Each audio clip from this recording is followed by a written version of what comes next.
Et nous parvenons, mesdames et messieurs, à notre débat principal d'aujourd'hui, énoncé par ce compte-rendu qui vient d'être publié. Et à présent, chers téléspectateurs, nous sommes toujours avec ce même sujet. Les médias italiens louent le plan de revitalisation du tourisme de l'Égypte. Et pour plus de détails, nous avons le plaisir d'accueillir au bout du fil M. Simon Sayer, qui est guide touristique et expert en tourisme. Bonjour, M. Simon. Bonjour. Alors, premièrement, on parle aujourd'hui du tourisme en général, des nouveaux plans visant à booster le tourisme en Égypte, certainement après la pandémie de Covid-19 et la récession de l'économie mondiale à présent. Alors, qu'est-ce qu'il y a de nouveau pour le tourisme égyptien? Alors, l'Égypte a pris de très grands pas dans ce sujet. Oui. Et la plus belle chose, c'est que nous, depuis le Covid, on a démarré à se préparer pour le temps après le Covid. Oui. Ça veut dire on a remonté les normes de nos hôtels et on a bien compris qu'il va y avoir une très grande demande hôtelière à la suite. Oui. On a passé à la construction de nouveaux complexes hôteliers partout dans le pays, surtout sur les côtes et dans les stations balnéaires comme Hurghada et Sharm el-Sheikh. On a presque doublé le nombre de chambres hôtelières. On a équipé et préparé les aéroports pour les vols internationaux, aussi bien que l'aéroport Sphinx qui se trouve dans la zone de Gizeh. Il a été bien préparé pour recevoir les charters de l'Europe, Oui. ainsi que le nouveau musée du Caire, le GEM. Il a été bien équipé avec même une ouverture partielle aujourd'hui réalisée, communiquant avec la zone des pyramides. Oui. L'Égypte aussi bien, elle est partie pour une très grande, on peut dire, promotion publicitaire dans le monde entier avec une très grande compagnie américaine. Oui. Aussi bien qu'on est parti pour assister à plusieurs foires internationales pour en avoir un contact direct entre notre ministère, nos tour opérateurs, avec les tours opérateurs et les agences de voyage européennes.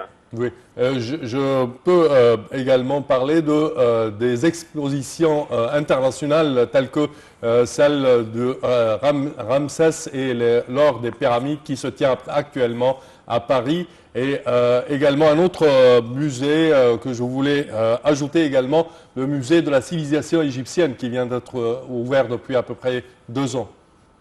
Vous avez complètement raison. Le musée de la civilisation égyptienne, il a attiré petit à petit un monde fou. Oui. Aujourd'hui, à chaque visite, vous trouvez qu'il est plein de clients.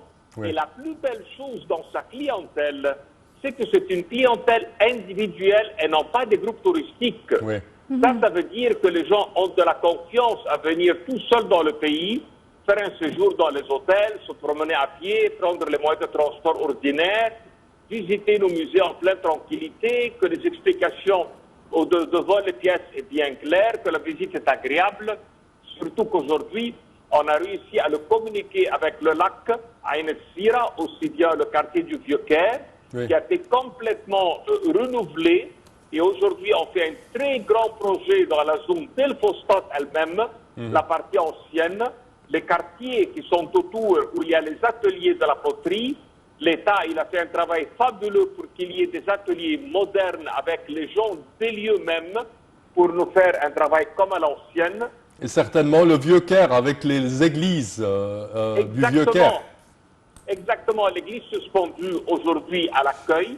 L'église de Saint-Georges, dans le monastère de Saint-Georges, elle Oui. surmonte une tour extraordinaire Certes. qui a été réinaugurée et ouverte. Aussi bien que si on descend dans le niveau antique où il y a l'église Abou Serga avec la synagogue Beni Ezra, Oui. une merveille. L'église de Saint-Serge ou de Serga, c'est l'église où s'est réfugié Marie, l'enfant Jésus et Joseph, si je ne me trompe pas. Exactement, exactement. Et aussi, l'État, il a très bien coopéré pour récupérer les eaux de la nappe phréatique pour que l'église soit sèche. Et l'église, elle a fait un travail de restauration. Et aujourd'hui, on peut rentrer dans la grotte elle-même. Oui. Et elle a été transformée en petite église. Vraiment, une coopération à travers toutes les équipes qui a ramené de très bons résultats. Parfait. Aussi bien comme vous l'avez bien mentionné, l'exposition aujourd'hui en France, qui est déjà partie aux États-Unis et qui va partir en Australie, celle-là, elle reçoit un grand nombre de clients et de visiteurs, et avec une présence très forte de notre ministère pour montrer aux gens, après l'exposition, comment venir en Égypte, visiter le pays, faire un séjour et faire une tournée dans les temples et dans les monuments. Oui. Alors, on a bien profité de cette exposition, non pas seulement pour avoir un peu d'argent, pas du tout, mais plutôt pour de la promotion et rapporter une clientèle et montrer au monde entier une civilisation qui n'est jamais partie à l'extérieur et être exposée. Oui. C'est parmi les rares expositions. Petite nuance concernant cette exposition également, c'est qu'il y a une visite virtuelle au sein de la Grande Pyramide qui dure à peu près 45 minutes au cours de cette exposition. Ça, c'est vrai, vous avez tout à fait raison, parce que voyons un sujet pareil de notre pays, ça montre comment on a pu comprendre les gens qui sont intéressés à la civilisation égyptienne, les sujets dans lesquels ils sont en train de faire de la lecture, oui, avec l'envie de visiter et de rentrer là-dedans. On a pu concrétiser tous ces projets dans cette exposition. Aussi bien que vous avez d'autres foires qui ont été réalisées à l'extérieur du pays. Récemment, on est parti à Dubaï et dans les pays Émirats pour rapporter les gens qui habitent toute la péninsule, visiter le pays dans les vacances d'été, passer leurs vacances dans les stations balnéaires, profiter que leur famille puisse passer 2-3 mois d'été. Toutes les facilités ont été présentées et toujours on leur expose de faire la plage, le désert, les promenades, les foires. Vraiment, la variété durant une semaine de séjour ou un mois de séjour est très, très riche. Oui. Quand on parle de ce type de tourisme culturel, est-ce que, par exemple, il y a de nouveaux développements dans le tourisme balnéaire et les stations balnéaires? Ah, bien sûr. Aujourd'hui, il y a toutes les plages qui sont autour d'Hurghada.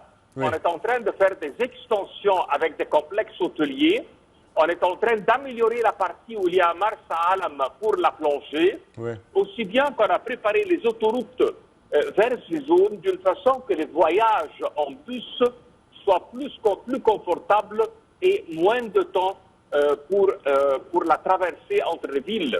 Aussi bien que l'Égypte, dans la zone de Sharm el-Sheikh, elle a pu faire d'autres extensions d'une façon que les hôtels, il y ait ceux qui donnent sur la mer et ceux qui ont fait une coopération pour utiliser les plages de ces hôtels, et comme ça vous avez des prix bas prix et des prix ordinaires. Oui. Alors, on a pris des très grands pas aussi pour en faire, on peut dire, une variété dans le passage de leur séjour. En petit exemple, aujourd'hui, il y a des vols à partir de Sharm el-Sheikh pour faire Luxor aller-retour et faire les visites, aussi bien que faire les pyramides aller-retour dans la journée. Vous n'êtes plus obligé, comme dans le temps, de faire les bus et les grands projets. Aujourd'hui, l'Égypte, c'est un grand projet à Sainte-Catherine, oui, d'une façon que les gens qui sont dans la péninsule du Sinaï peuvent y aller, passer un séjour, visiter le monastère, faire une tournée, monter la montagne, avoir un contact avec les Bédouins, une petite vie locale. De là qu'on trouve qu'on peut faire plus qu'une chose. On peut faire les quads, on peut faire la plongée, on peut faire le repos, on peut faire la vie spirituelle. Cette partie du Sinaï, et aussi bien, on a communiqué avec Hurghada avec une navette qui fait à tous les jours Hurghada Sharm. Ça veut dire qu'on n'a plus besoin de faire tout le tour de la péninsule pour traverser la mer.